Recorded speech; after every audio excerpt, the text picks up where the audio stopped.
संगीत के अलावा अगर बप्पी लहरी का कोई और प्रेम मशहूर था तो वो था सोने से उनका प्यार। सोने के गहनों से लदे रहने वाले बप्पी दा सोने को खुद के लिए लकी मानते थे।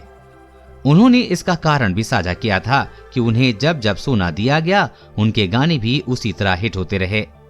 अब बप्पी लहरी के निधन के बाद इतना सारा सोना आखिर किसे दिया जाएगा, आइए जानें।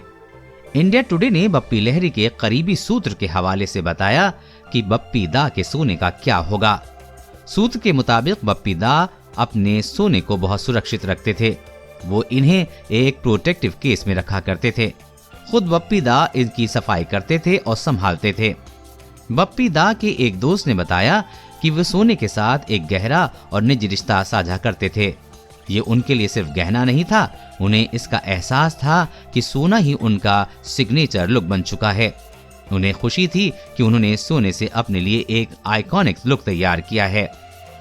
बप्पी दा पश्चिम के हिप हॉप और R&B म्यूजिक से बहुत प्रभावित थे और उन्हें ये भी पता था कि रैपर्स को चकाचौंध और हीरे से खास लगाव होता है। वो खुद को हॉलीवुड म्यूजिक कंपोजर और लेजेंडरी प्रोड्यूसर जैसे डॉक्टर D.R.E. और दूसरे हिप हॉप आर्टिस्ट की लीग में शामिल करते थे। जो चमक दमक वाली हीरे की चेन पहनते थे वो इसे आइस कहकर बुलाते थे।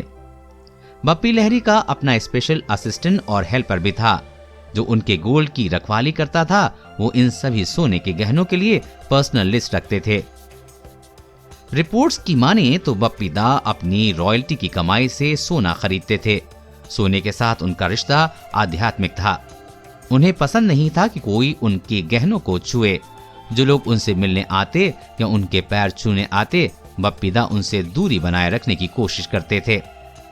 बप्पी दा किसी को अपना सोना छूने की इजाजत नहीं देते थे। ऐसे में अब उनके गहनों का क्या होगा? सूत्रों की माने तो बप्पी दा ने इतने सालों में सोने की चेन, पेंडेंट, अंगूठी, ब्रेसलेट, भगवान गणेश की मूर्ति, हीरा जड़ा चार्म ब्रेसलेट, गोल्ड फ्रेम और गोल्ड कफलिंग्स इकट्ठा किए हैं। ये सभी गहने ट्रांसपेरेंट केसेस और डिब्बों में रखे हुए हैं। ये सब लॉक क्लोजेट कबर्ड्स में सहेज कर रखे गए हैं जो अब परिवार की विरासत का हिस्सा बन चुके हैं। परिवार के एक नजदीकी सूत्र ने बताया है कि बप्पी दा का बेटा बप्पा और बेटी रीमा ने अपने पिता के सोने को संरक्षित रखने का फैसला लिया है। वो अपने पिता की लेगेसी को हमेशा ऐसे ही रखने का प्लान कर चुके हैं। सूत्र ने आगे बताया कि बप्पी दा जो चेन और अंगूठी रोज पहनते थे उन्हें एक अलग डिब्बे में रखा गया है जिसे बप्पी दा हमेशा अपने साथ रखते थे। इनके अलावा बप्पी दा को सोने के कई तोहफे उनके फैंस से और उनके साथ काम करने वालों से मिले हैं। ये सब अब विरासत के तौर पर सुरक्षित रखा जाएगा। देश और दुनिया की हर अपडेट पाने के लिए चैनल को सब्सक्राइब करें।